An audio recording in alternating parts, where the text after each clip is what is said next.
우리 다시 한번 마음을 다짐하겠습니다. 주여 말씀하옵소서. 말씀대로 지켜가는 우리 모두가 되기를 축복합니다. 오늘 설교 제목은 진리 안에서 사랑으로 섬기라. 진리 안에서 사랑으로 섬기라. 이 섬기라는 말, 요 사이에 가장 인기 없는 말입니다. 섬기라는 말, 가장 인기 없는 말입니다. 모두가 대접받기를 좋아합니다. 귀찮은 일은 싫어합니다. 내가 손해를 보는 것은 조금도 참을 수가 없습니다. 이런 생활 풍조 속에서 섬김이라는 것은 들어갈 자리가 없습니다. 다 대접받기를 좋아하고 다 귀찮은 일을 싫어하고 내가 손해보는 것은 도무지 참을 수 없고, 그런데 거기에 어떻게 섬김이 들어갈 수가 있겠습니까? 인생이 흘러가는 진리를 회복해야 우리의 시야가 넓어집니다. 인생이 가는 길을 깨달아야 내 마음에 여유가 생깁니다. 눈앞에 보이는 것이 전부가 아닙니다. 내가 지금 가지고 있는 것이 영원한 것이 아닙니다. 다 지나가는 거예요. 언젠가는 모든 것을 다 내려놓고 떠나야 됩니다. 그날이 언젠지는 아무도 몰라요. 오늘이 될 수도 있고 내일이 될 수도 있고 50년 뒤가 될 수도 있고, 그건 아무도 모릅니다. 언젠가는 다 내려놓고 떠나야 된다는 사실은 분명한 거예요. 건강도 생명도 다 내려놓고 떠나야 된다면 지금 가지고 있는 것을 어떻게 활용해야 되겠습니까? 멀지 않아 떠난다면 지금 주위 사람들에게 어떻게 행동해야 되겠습니까? 만약에 여러분들이 일주일 뒤에 죽는다, 딱 정해진 거다, 일주일 뒤에 죽는다, 그러면은 여러분들 가족들에게, 성도들에게, 친구들에게 어떻게 하겠습니까? 그때도 대접받기만 좋아하고, 그때도 섬기기를 싫어하고, 그때도 조그마한 손에 참지 못하고 그렇게 하시겠습니까? 그러진 않을 거예요. 일주일 뒤에 죽는다면 내가 지금 가족들에게 어떻게 해야 되는가? 내가 해야 될 일이 뭔가? 아마 우리의 삶의 자세가 완전히 달라질 것입니다. 눈앞에 있는 것만 보지 말고 눈을 들어서 좀 더 멀리 보고 인생을 살아갑시다. 내가 하나님 앞에 다 이거 내려놓고 하나님 앞에 선다면, 그날이 언제 올지 모른다면, 그럼 내가 지금 어떻게 살아야 되는가? 이걸 생각하면 지금까지 살아온 우리의 인생에 많은 변화가 일어날 수밖에 없습니다. 요한 3서 1장 1절에서 8절을 함께 읽었습니다. 이 말씀을 두 부분으로 나눠서 함께 살펴보고자 합니다. 첫 번째는 진리 안에 생활하는 삶, 1절에서 4절. 두 번째는 복음을 위한 사랑의 섬김, 5절에서 8절입니다. 먼저 1절에서 4절은 진리 안에 생활하는 삶이 어떤 것인지를 말씀하고 있습니다. 첫 번째, 사도 요한이 사랑을 어떤 행동으로 실천하고 있는지를 말씀하고 있습니다. 진리 안에서 사랑으로 섬기라 합니다. 진리 안에서 사랑을 지금 어떻게 실천하고 있는가, 그것을 보여주고 있는데, 장로로 호칭하는 사도 요한이 사랑하는 가이오에게 편지를 보낸다고 그렇게 1절에 말씀하고 있습니다. 여기서 장로는 성도들을 양육하고 돌보며 인도하는 일을 감당하는 영적인 지도자, 오늘날 말하면 목회자라고 말하는 것이 더 적절할 것입니다. 그러니까 사도 요한이 자기를 장로로 그렇게 칭하고 있습니다. 그러면서 내가 참으로 사랑하는 자에게 편지하노라. 그러니까 내가 사랑하는 자에게 편지하노라 이렇게 말하지 않고 내가 참으로 사랑하는 자에게 편지하노라. 가이오에 대한 개인적인 깊은 사랑을 이렇게 표현하고 있습니다. 그러니까 내가 사랑하는 자 누구? 내가 참으로 사랑하는 자에 편지하노라. 가이오에 대한 요한의 사랑은 어떤 행동으로 표현되어 있습니까? 내가 참으로 사랑하는 자인데 그에 대한 사랑이 어떤 행동으로 표현되어 있습니까? 2절에 그것이 요한이 가이오를 위해서 기도하는 것, 참으로 사랑하는 가이오를 위해서 기도하는 겁니다. 사랑하는 자여, 내 영혼이 잘됨같이 내가 범사에 잘되고 강건하기를 내가 간구하노라. 진실한 사랑과 그 사랑이 진실한 축복과 기도로 그렇게 표현되었습니다. 우리가 날마다 구하는 기도의 내용이 여기에 다 포함되어 있잖아요. 영적인 복, 생활의 형통함, 육신의 강건함. 이 구절은 아마 옛날 한 3, 4년 전에 신앙생활 열심히 하신 분들은 귀에 딱지가 않도록 들었을 겁니다. 한국에서 제일 큰 교회 목회하시던 목사님 3박자 축복해가지고 입만 열면 이 말씀 한 적이 있어요. 입만 열면은. 그래서 영혼이 잘된 같이 범사가 잘되고 강건하기를 내가 간구하노라. 우리의 모든 기도가 다 여기에 포함되어 있잖아요. 여기에 빠지는 거 없어요. 다 포함되어 있습니다. 그럼 여기서 오늘 이 말씀 여기서 우리에게 저는 핵심이 뭡니까? 우리의 사랑을 진실한 행동으로 표현하라는 겁니다. 우리의 사랑을 진실한 행동으로 표현하라. 그 출발점이 뭐냐? 사랑을 실천하는 출발점은 진실한 마음으로 어떤 사람을 축복하고 기도하는 겁니다. 이게 우리의 사랑을 행동으로 표현하는 출발점입니다. 진실한 마음으로 그 사람을 축복하고 기도하는 것. 그 다음에 영혼이 잘 되는 것이 삶의 모든 영역의 근원이고 출발점이라는 것을 말합니다. 내 영혼이 잘됨 같이 내가 범사에 잘되고 강건하기를 원하노라. 영혼의 복이 모든 복의 출발점입니다. 그러니까 영혼이 잘 되는 것은 인생이 살아가는 첫 단추를 깨는 겁니다. 첫 단추. 첫 단추가 잘못 깨어지면은 나머지는 다 흐트러지는 거죠. 그래서 우리가 어떤 일을 할 때 뭔가 일이 잘 안 풀리고 힘들고 할 때 우리가 제일 먼저 점검이 될 게 뭐냐면은 첫 단추가 잘 깨졌는가? 하나님 앞에서 내가 첫 단추를 잘 깨고 있는가? 예배 자리가 제대로 회복되고 있는가? 기도가 제대로 회복되고 있는가? 이 첫 단추를 잘 봐야 돼요. 그런데 오늘날 실제로 우리가 기도하는 모습을 보면은 이 순서에서 반대로 가고 있잖아요. 제일 급한 기도가 뭡니까? 우리가 건강을 위해서 기도, 건강을 위해서. 건강을 위해서 기도하고, 그 다음에 삶을 위해서 기도하고, 생활을 위해서 기도하고, 그 다음에 영혼이 잘 되는 걸 별로 기도하지 않아요. 우리 예배를 위해서, 정말 기도 자리 회복하기 위해서, 이거는 별로 기도하지 않습니다. 힘들면은 건강을 위해서 기도하고, 힘들면은 재정을 위해서, 물질을 위해서 기도하고, 그거 다 해결되면은 땡! 끝나버려요, 이제. 기도 안 해요, 그다음부터는. 이게 뭡니까, 그러면은? 영혼이 잘 되는 걸 다 무시해버리는 거잖아요. 우리가 이거는 거꾸로 살아가는 겁니다. 정말 거꾸로 살아가는 거예요. 그러니까 오늘 이 본문인 대로 우리 인생의 첫 단추는 영혼이 잘 되는 겁니다. 영혼이 잘 되는 것. 이 위에 나머지가 따라와야 됩니다. 그래야 이게 바로 서는 것이고, 이게 뿌리입니다. 나무의 뿌리가 상하면 나무는 다 죽게 돼 있어요. 왜 사람들이 기도 응답 받아가지고 건강하고 재물의 복을 받을 때 나중에 왜 다 쓰러지게 됩니까? 우리 간증들을 보면 다 그렇잖아요. 많은 경우에 막 됐는데 왕창 무너져가지고 왜 그래 되는 거예요? 뿌리가 무시라니까. 영혼이 잘 되는 게 뿌리인데 이 뿌리를 무시하고 그냥 거기에 막 건강, 재물 이것만 구하다 보니까 다 무너지는 거예요. 그래서 오늘 이 1절, 2절 우리에게 전하는 핵심 원리는 진실한 사랑으로 서로 축복하며 기도합시다. 우리 성도들 가운데 누구를 원망하고 누구를 비난하고 타당하기 전에 정말 그 사람을 위해서 진실한 마음으로 축복하고 기도하는 우리 모든 성도들이 되기를 축복합니다. 그 다음에 하나님과 동행함으로 생활 전반에 형통한 자가 되기를 축복합니다. 창세기 39장에 나온 요셉의 모습이 이 모습이에요.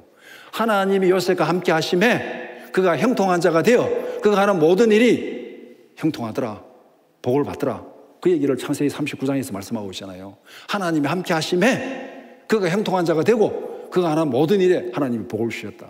왜 영혼이 잘 되는 게 첫 단추냐면은 우리의 건강도 생활의 복도 누구를 통해서 주어지는 겁니까? 하나님을 통해 주어지는 거예요. 그러니까 이 첫 단추가 바로 깨어져야 돼요.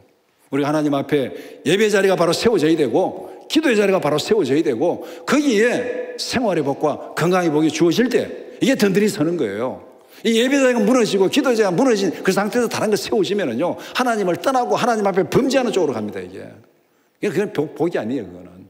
그래서 이 말씀이 우리에게 전하는 이 메시지 정말 우리가 진실한 마음으로 성도를 축복하고 기도하고 그 다음에 우리의 삶이 영혼이 잘 되는 그 첫 단추가 잘 깨어진 그 위에 생활의 복이 따르고 건강의 복이 따르는 그런 우리 모든 성도들의 삶이 되기를 축복합니다.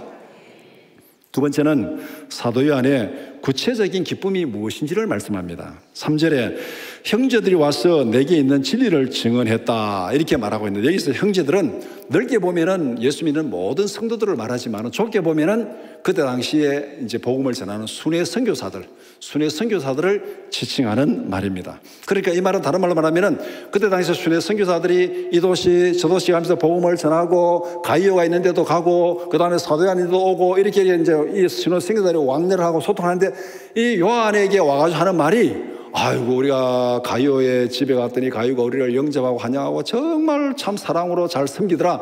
이 말을 사도 요한을 방문한 모든 순회 선교사들이 이구동성으로 가이오를 칭찬한다 이 말입니다. 이게 지금 형제들이 와서 내게 있는 진리를 증언했다. 이거는 모든 거쳐가는 순회 선교사들이 사도에 오는 사람들마다 가이오 행동을 이렇게 칭찬하고 이렇게 했다는 그 얘기입니다. 그래서 가이오의 선행과 믿음에 대해서 지금 사도 요한은 다 듣고 있습니다.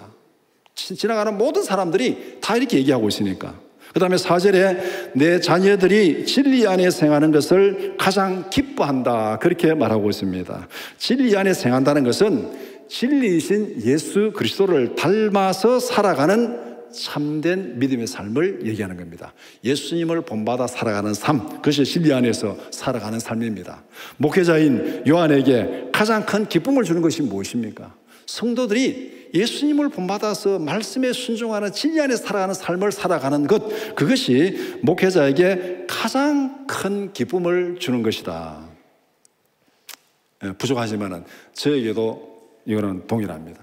성도들이 신앙생활 잘하고 진리 안에서 살아가는 거, 그게 목회자의 가장 큰 기쁨을 주는 거예요. 사도 요한이 그렇게 말하고 있고. 그럼 반대로 목회자의 마음을 가장 아프게 하는 것은 어떤 행동인가? 이것도 알아야 되죠.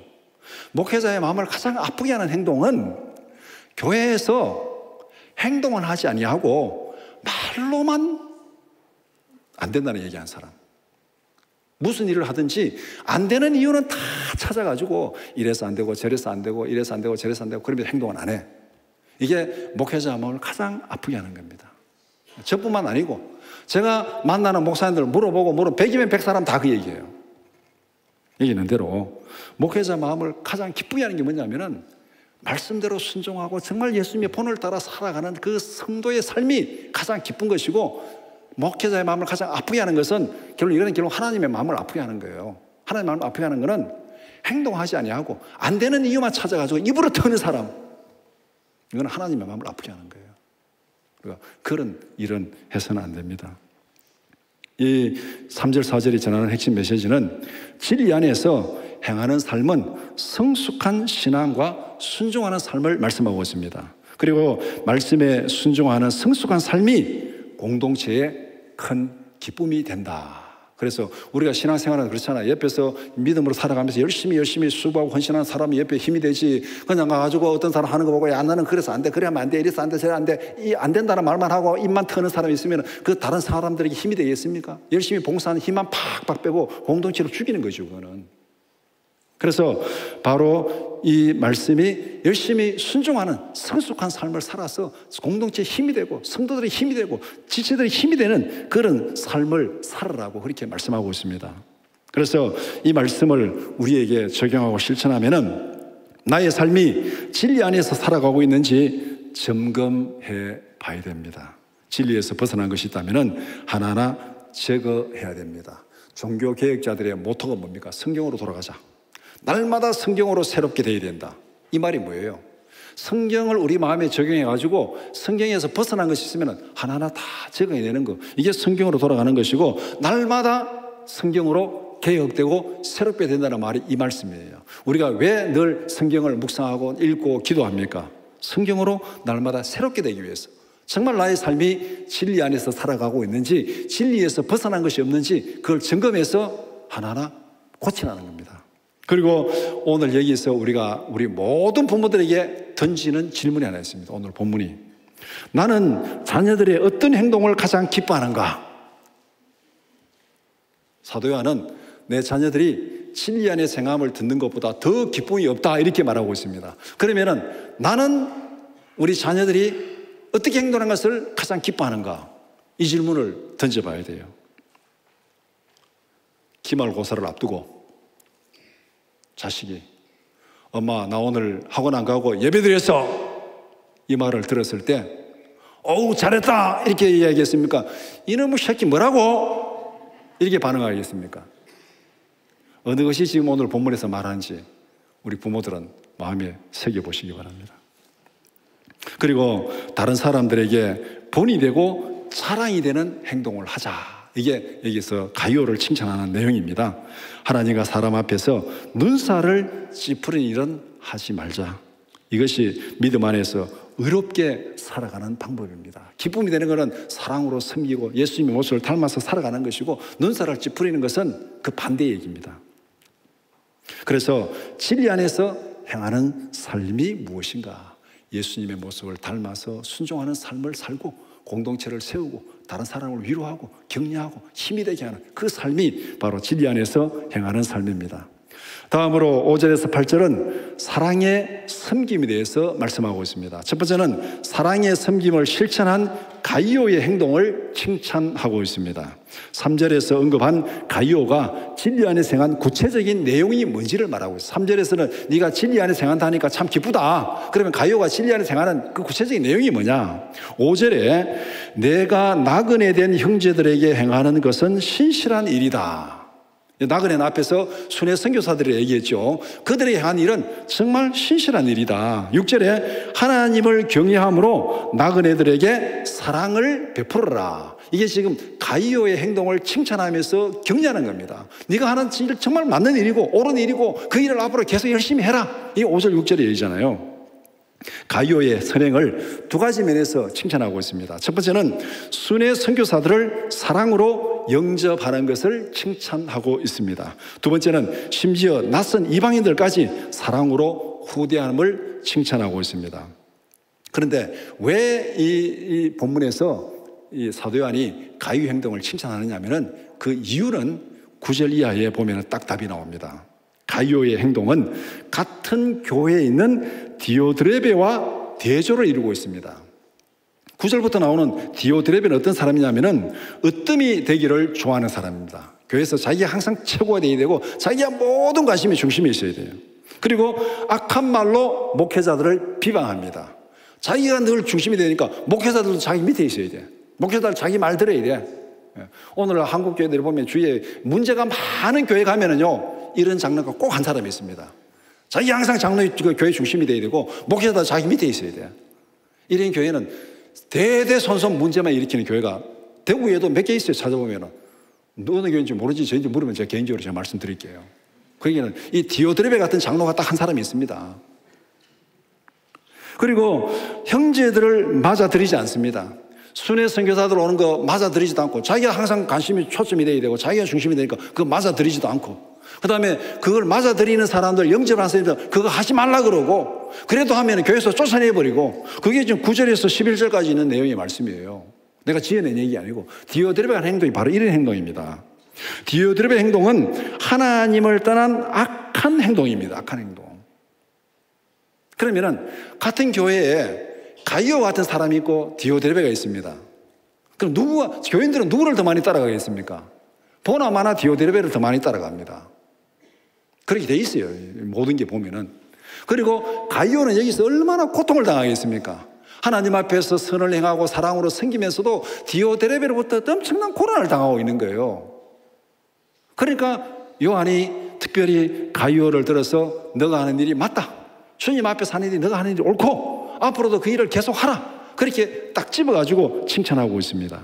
가이오의 섬김은 믿음과 사랑에서 나온 행위입니다. 디오드레베는 하는 모든 일이 자기 명예를 위해서, 자기 뭐를 위해서, 자기 이름을 위해서, 자기 존재감을 위해서 하는 거. 이거는 하나님을 대적하는 일이에요. 하나님 대적하는 일이에요. 가이오는 진실한 믿음과 사랑에서 나오는 행동입니다. 디오드레베 같은 악행에 빠지지 않도록 우리가 조심해야 됩니다. 그렇게 해서 안 되고, 또 디오드레베처럼 행동하는 사람에게 동조해서도 안 돼. 이거는 거기에 빠지는 거예요. 사랑의 섬김은 공동체를 세우고 복음을 전하는 도구가 됩니다. 복음의 걸림돌이 아니라 사랑을 실천하는 복음의 증인으로 살아가는 우리 모두가 되기를 축복합니다. 섬김은 자기를 희생하는 거예요. 섬김은 자기를 낮추는 거예요. 여기에서 가이오와 디오드레베를 대조시켜가지고 가이오 행동을 칭찬하고 있습니다. 두 번째는 복음 전도자들과 함께 사역하는 방법을 말씀합니다.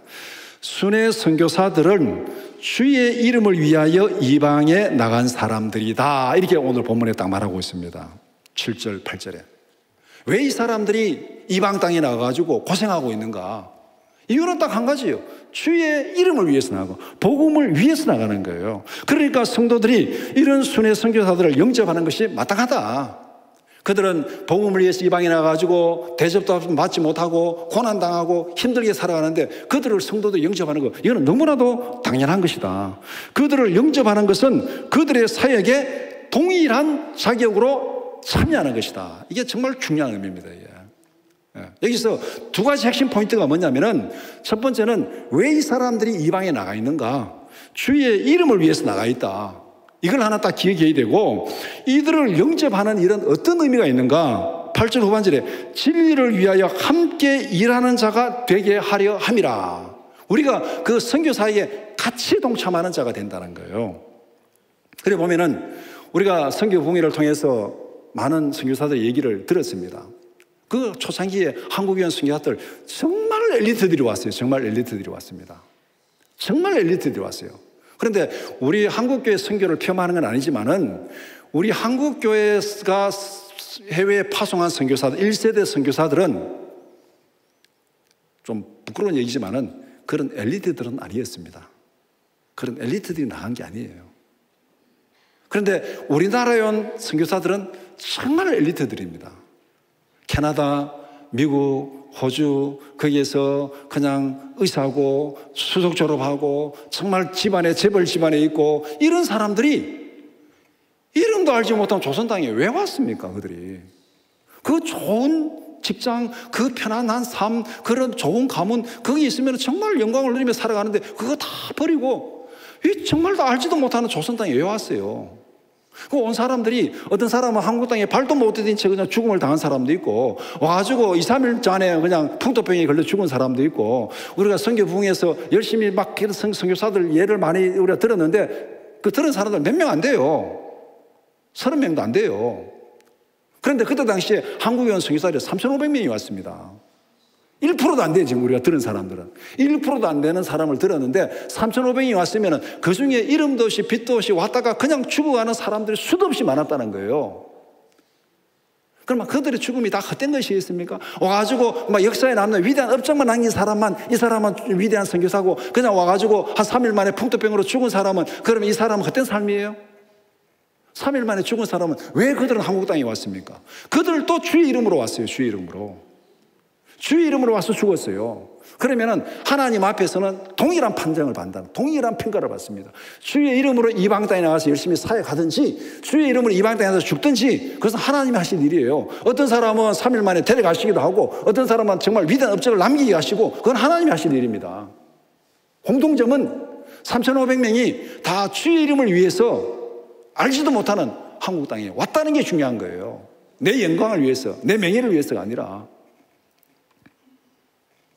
이런 면에서 가이오의 행동은 하나님 앞에서 대단히 의미 있는 일이다. 순회 선교사들을 영접하는 것은 자신을 선교사에게 동참하게 만드는 것입니다. 복음을 위해서 함께 수고하는 자가 되게 한다. 진리의 동력자가 되게 하고 복음의 협력자가 되게 합니다. 다른 말로 말하면 하나님의 은혜와 영광에 참여하게 하는 길입니다. 디오드레베 행동은 하나님을 대적하는 것입니다.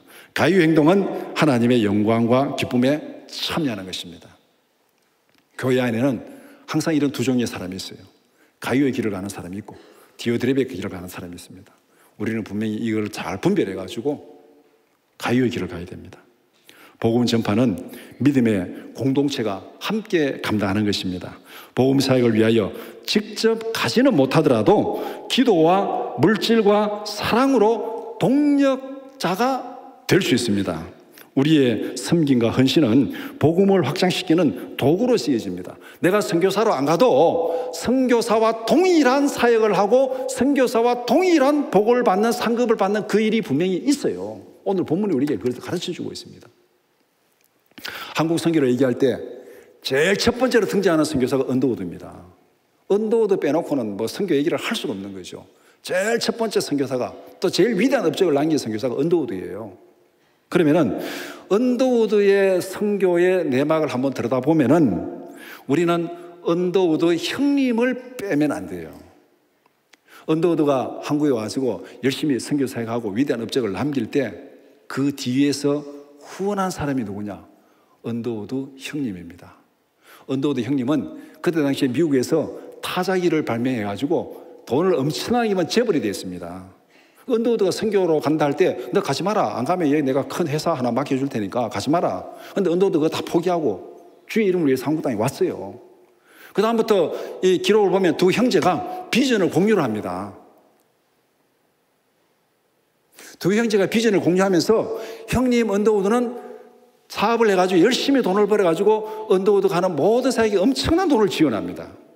그래서 한국교회 선교 초창기에 언더우드의 사역은 형님의 재정적인 지원을 빼놓고는 이해할 수가 없습니다. 해석이 안 돼요. 설명이 안 돼요.